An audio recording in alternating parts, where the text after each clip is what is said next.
And what we're going to talk about today is a question that I'm going to give you that I want you to use all day long for 7 straight days. I promise if you do, you're going to discover some wonderful things about yourself. Hey, aloha, Mark J coming to you from our wet, windy, wild home in beautiful Kauai, Hawaii, and welcome to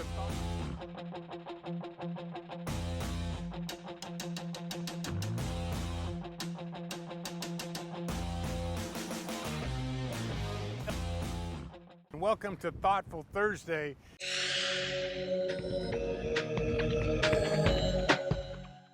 And what I'm telling you right now is there are no common people.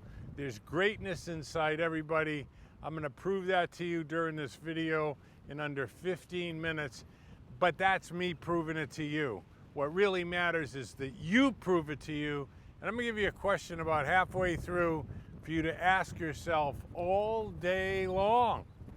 And when you do, you'll discover you already know the right thing to do and the best way to do it. And you might just say to yourself, there are no common people. Okay, so let's get rolling. There are no common people. There's greatness in everyone. Look, you were made first class by first class, conceived in love, brought forth with a purpose. And all these miracles all around us, from the birds to the animals to the plant, sustaining itself despite man trying to use it as a toilet and a garbage pit, it still survives. Mother Nature always emerges victorious. What most people, particularly in Western cultures, never realize is they're part of nature too. We're not separate from it. We're just another mammal. But we have something that other mammals don't have. No other life force has it. And that is the ability to attach pleasure or pain to anything we want. We have the ability to think things through, not just be one-dimensional. You're probably thinking, what the hell are you talking about? Well, for example, an animal cannot decide, gee, I'm going to not have sex, or I'm going to fast. And you could find pleasure in abstinence around food or sex, or you can find pleasure eating with sex. Animals can't do that, okay? Plants can't do that.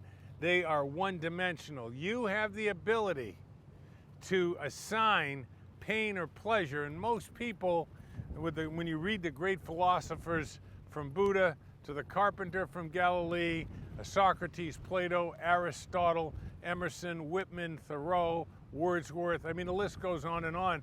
It all gets down to 2 things. One, the law of growth, which some of you probably know is the law of attraction, and we're going to straighten you out about that shortly. It's not what you think it is.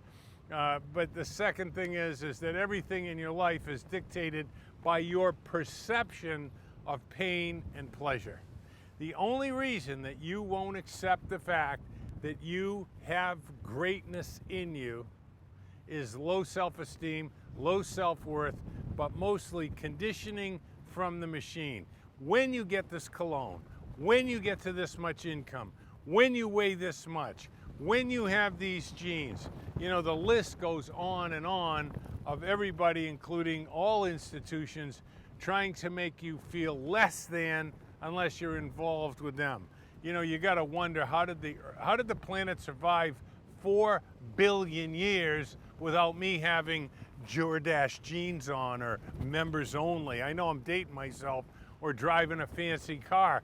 I mean, or a cell phone. I mean, how did we exist for 4 billion years, 150,000 years as mankind? How did we exist without a cell phone? Okay. By the way, speaking of cell phones, did you know that the average person that is a sheeple that doesn't think for themselves, the average person picks this up 96 times a day. 96 times a day for no reason, just going, oh gee, maybe somebody texted me and I didn't hear it or called. For goodness sake, you know, the electronic addiction is just another way to try to neutralize your ability to do the one thing that you can do different than any animal on the planet, any plant on the planet. Think. I like to tell people about the book Think and Grow Rich.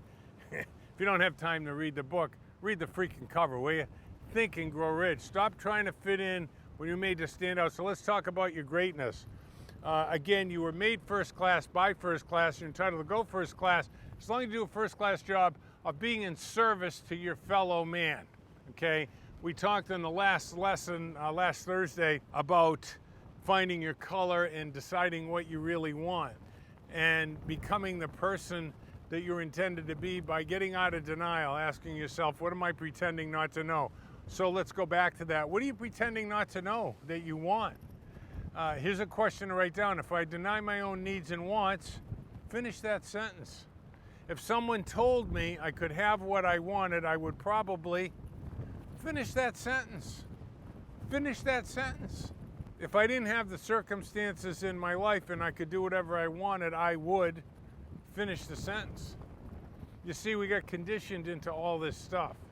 So here's the big question that I promised you partway through that will draw your greatness out of you. I mean, if you don't understand that you're part of nature and the Mother Nature always emerges victorious, that means that any goal that you set that's good for you doesn't take anybody else's good, right, and is in line with your ideas of the laws of God and the laws of your fellow man, then the universal mind will supply you with the resources. Doesn't mean you don't have to do anything. You're going to move towards those resources and you've got to apply it.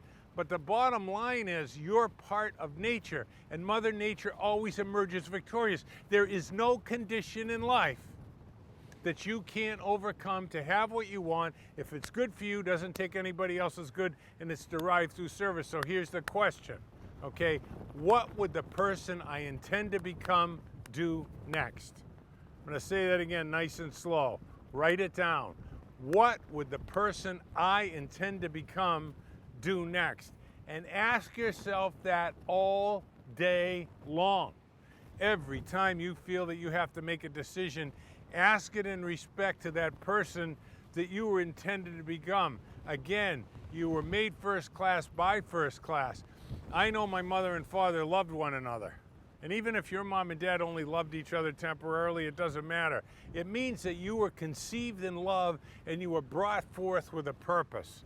It's only the conditioning of the influencers in our life and the conditioning from institutions that have moved us off the greatness that's in everyone. There are no common people because on this level, I'm going to solve the all-time riddle. Okay, how can you say all people are created equal? The Creator did not give you control over 10 or 7 or 9 or 3 things. The Creator gave you control over only one thing because that's all you need. And what is that one thing that He gave us control over, or she gave us control over? Your thoughts. Your will should only be used for one thing, and that is to control your thoughts. And I submit to you, and we'll cover this on the next 3 sessions, that people know more about their cell phone than they do about the greatest mechanism on the planet. Everything on this planet, you know, every discoverer, every architect, every photographer, everything, author, used this magnificent tool called imagination. And it was a thought that they germinated. You're the discoverer of the life that is waiting for you. You're the author of the next part of your life. You're the architect of what that dream looks like. Do you understand that? You're the musician, that your song that you don't let die inside you is a beautiful symphony. Not the people outside, not me, not even the stuff that we teach. You know, what we teach is simply to create an environment within your mind, because if you create the proper environment, the things that belong there will show up and the things that don't will atrophy. And what you need to have atrophy is the conditioning that you had. Now, some people go through therapy, some people go through an awakening, some people go through ayahuasca is a big thing now, and hallucinogenics. But what's really great about all of it is they're all searching for the same thing, self And it's already there. This is the primal power of being. What would the person I intend to become do next? Well, you need to make a decision, don't you? Who is that person? What are you intended to be? A sniveling approval seeker? I'll do it tomorrow, I'll do it someday. Everybody knows someday is what? Another word for never. It's with tomorrow, always coming, but tomorrow never gets here. So I'll calm down a little bit because what I really want you to do is feel encouraged. You know, it's such a passion of mine. I know there are no common people. Look at me. You know, I'm living a beautiful life in Kauai. I'm doing what I love for work, and it's fantastic. And one of the things that I love about my work is I get to humble myself and ask for a favor. So I have a small favor for you. Leave me a comment down below. Hit the like button, hit the bell button, and share this. And share your ideas with us. That's really important. So get over to LazyNetworkerColorCode.com.